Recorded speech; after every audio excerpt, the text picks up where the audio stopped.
Petunjuknya adalah aku mengambil contoh diriku sendiri. Karena apa?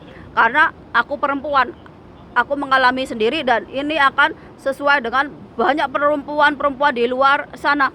Karena apa?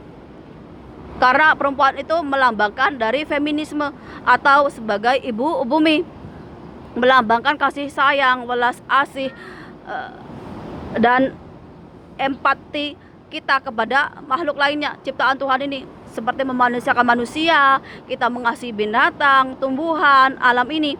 Dan sedangkan maskulin ini sifat dari Tuhan yang tentang adil, kita itu pemberani, kita itu punya mengayomi, melindungi, dan leadership.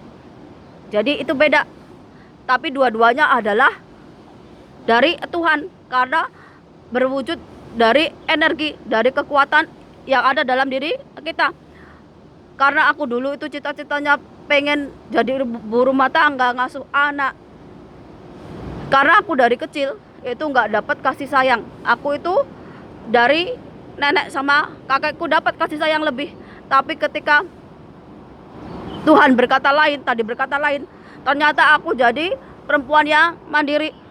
Bagaimana aku itu mengalami namanya kesengsaraan hidup, penderitaan hidup. Dan ketika aku buat kesalahan, aku harus nyari solusinya sendiri. Aku harus tanggung jawab sendiri.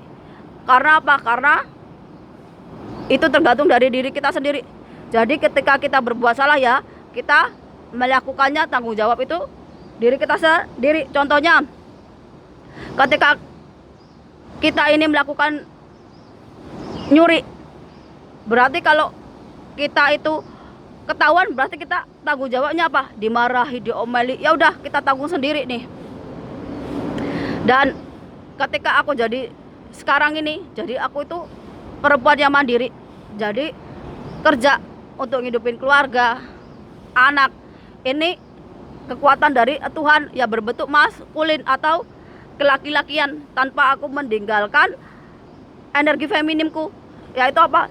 Cinta, kasih, welas kasih, empatku kepada orang lain, kepada makhluk lain. Karena apa? Karena aku percaya banget nih sama Tuhan. Karena ketika aku menderita, ketika aku mengalami yang namanya keterpurukan, penderitaan, ketika orang lain itu ninggalin aku, Tuhan itu selalu ada. Tuhan itu selalu memberikan aku kekuatan agar kamu nggak perlu takut nih sama sesama manusia. Kamu takut aja sama Tuhan, karena Tuhan yang nyiptain kamu, bukan manusia. Itu yang selalu ada di dalam hatiku. Jadi ketika aku itu mengalami penderitaan, kesengsaraan yang ibaratnya nggak ada seorang pun nolongin, tapi selalu ada Tuhan. Walaupun hanya dengan doa, dengan air mata, aku itu caraku mendekatkan diri sama Tuhan. Jadi kalau banyak orang berpikiran hanya dengan ke gereja, hanya dengan sholat, hanya dengan berdoa dan sebagainya mendekatkan diri ke Tuhan, gak semua. Terkadang kita itu mendekatkan diri dengan Tuhan itu dengan air mata, dengan perasaan hati kita yang mengalami rasa sakit, mengalami keguncangan. Agar apa? Agar kita itu dekat sama Tuhan itu nggak cuman dari badan, tapi secara batin, secara rohani. Kenapa aku ngomong gini? Karena banyak sekali perempuan yang mengalami nasibnya sama seperti aku. Mereka itu cita-citanya ya jadi ibu rumah tangga, tapi takdir berkata lain. Terpaksa mereka harus jadi tulang punggung ke keluarga. Karena apa? Karena sifat maskulinnya. Tapi bukan berarti meninggalkan kodrat kita sebagai perempuan, sebagai orang punya welas asih, punya empati, punya kasih sayang kepada orang lain. Jangan sampai kita malah meninggalkan kodrat kita sebagai perempuan, malah meninggalkan takdir kita sebagai perempuan. Dan karena aku cita-citanya cuma pengen bahagia, pengen hidup menikmati apa yang Tuhan kasih, tapi takdir berkata lain. Ketika aku mengalami kebangkitan bahwa Lihat tuh negerimu. Kamu dari zaman Soeharto sampai sekarang, kamu udah berganti-ganti presiden, kamu udah mengalami banyak perjalanan hidup. Tapi orang lain masih tetap mengalami keterpurukan. Lihat, mereka bukan jadi orang yang lebih baik lagi. Jadi ini menggugah rasa empatiku, menggugah otak sehatku, menggugah mata hatiku. Ketika aku melihat orang-orang yang punya talenta, punya tanggung jawab, punya prinsip hidup yang benar, tapi di Indonesia itu disingkirkan, tidak diberi tempat, malah dikucilkan. Bagaimana karirnya itu dihancurkan. Dan ini satu kemunduran. Karena apa? Karena aku dari kecil ini udah berprinsip bahwa orang yang benar, orang yang adil, orang yang jujur itu akan bisa memegang kekuasaan. Tapi kenyataannya sekarang enggak. Malah orang yang tamak, orang yang serakah, orang yang enggak punya kemahiran, entah itu sebagai leader, entah itu sebagai pemimpin, entah sebagai seorang pejabat, malah berkuasa nih. Sehingga apa? Yang terjadi adalah rakyat makin menderita, rakyat makin sengsara. Rakyat cuma dibodohi dari bantuan makanan ataupun sembako, sedangkan pendidikan mahal, kesehatan mahal, peluang pekerjaan sedikit. Karena apa? Karena banyak sekali butuh orang dalam ataupun nyogok dulu agar keterima, entah kerja di pabrik, di perusahaan dan sebagainya. Sedangkan orang yang punya kecerdasan, punya sifat jujur, adil, benar, itu nggak punya tempat karena kalah dengan orang dalam, kalah dengan uang sogokan. Ini yang bikin aku, oh ternyata ini yang bikin Indonesia itu hancur.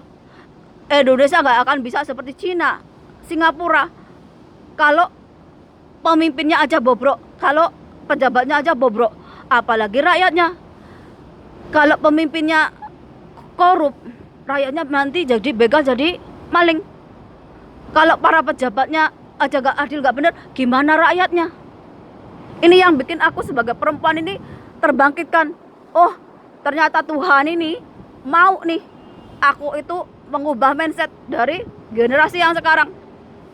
Gak cuman aku, banyak udah yang mendapatkan kesadaran bahwa ketika kita hidup di dunia ini gak cuma mikirin diri kita sendiri, gak cuma mikirin keluarga kita, tapi juga kita mikirin nih orang sejagat, orang sedunia ini nih.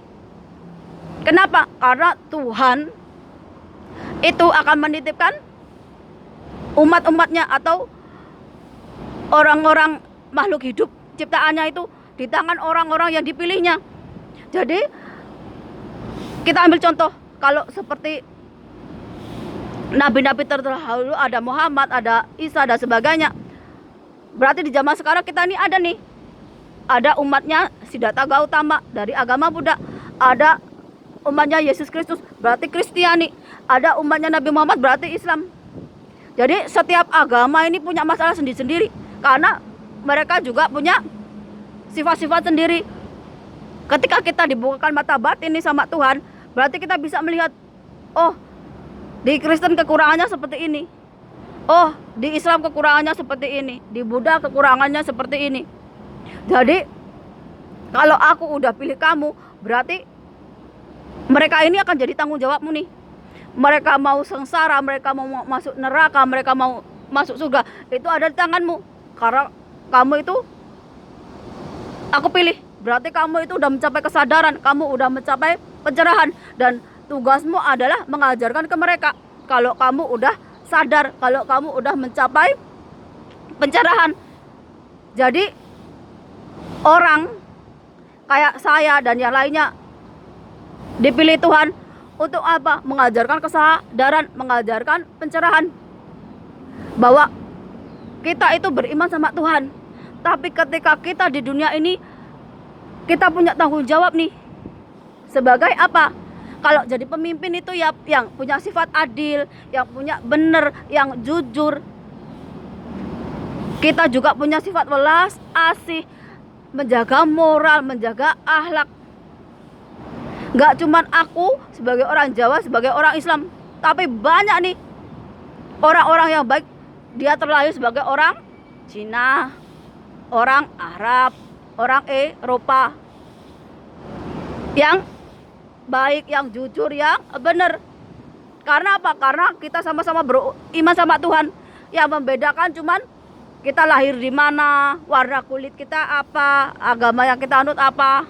Sedangkan karena aku orang Jawa, orang Nusantara, dari kecil aku ini percaya sama Tuhan. Tapi bukan berarti terus aku itu bakalan memihak Islam, yang aku mendapatkan Islam itu dari bapak ibuku ataupun kapitayan dari nenek moyangku, Hindu Buddha dari nenek moyangku. Bukan seperti itu. Aku gak akan membela agama manapun, aku gak akan membela suku manapun, aku gak akan membela bangsa manapun. Yang aku pegang, yang aku bela itu dari kelakuan manusianya itu. Kamu benar atau enggak, kamu itu punya sifat yang bisa membawa manfaat atau kebaikan enggak. Buat apa aku membela orang Jawa, agama Islam, kalau dia sukanya merendahkan orang lain, kalau dia sukanya membenci orang lain, sukanya menzalimi orang lain, kalau dia suka korupsi, kalau dia suka begal, kalau dia suka ngerampok, merugikan orang lain, menindas orang lain. Walaupun aku itu orang Jawa, orang Islam beragama, tapi aku itu pengennya apa? Membela yang benar. Bukan orang yang cuma ngomongnya aja. Karena apa? Karena aku pengen nih, yang mencapai kemakmuran, mencapai kesadaran, itu gak cuma orang Jawa, orang Nusantara aja, tapi di dunia ini, mulai dari Afrika, dari Amerika Latin, Arab. Gimana rasanya anak-anak perempuan itu menderita karena perang. Jangankan perempuan bekerja, anak sekolah, untuk tersenyum aja nggak bisa. Ini kenapa kita sebagai perempuan ini bersyukur bisa kerja. Karena apa? Karena kita nggak tergantung laki-laki. Kalau laki-laki mati di medan perang atau karena sakit, kita masih mampu nih bertahan hidup. Jadi segala apa yang kita alami itu kita melihatnya dari segi positif. Jangan sampai seperti sekarang ini, orang baik, orang jujur, orang benar malah gak ada tempat di Indonesia. Harus kabur ke luar negeri, dihargai orang luar negeri. Di Indonesia yang dihargai apa? Orang tamak, orang serakah, orang yang gak bisa kerja. Bayangkan aja, yang jadi pejabat itu ijazahnya beli, gak bisa kerja, cuma mengandalkan orang dalam, mengandalkan dia nyogok partai. Ini yang membangkitkan kita sebagai orang Jawa, orang Nusantara. Bagaimana kita mengubah Indonesia, mengubah Nusantara, mengubah dunia ini. Kalau memang ingin hidup makmur, kalau memang hidup ingin jadi Indonesia emas, sekelas Cina, sekelas Singapura, yang bisa adil secara hukum. Enggak, kita itu dibodoh-bodohi hanya dengan sembako. Tapi dari segi pendidikan, dari segi agama, dari segi moral, dari segi kesehatan, nol. Karena apa? Karena kita dijajah oleh bangsa sendiri. Melalui apa? Melalui agama, melalui kebudayaan, melalui politik. Ini yang bikin kita itu malah terpuruk.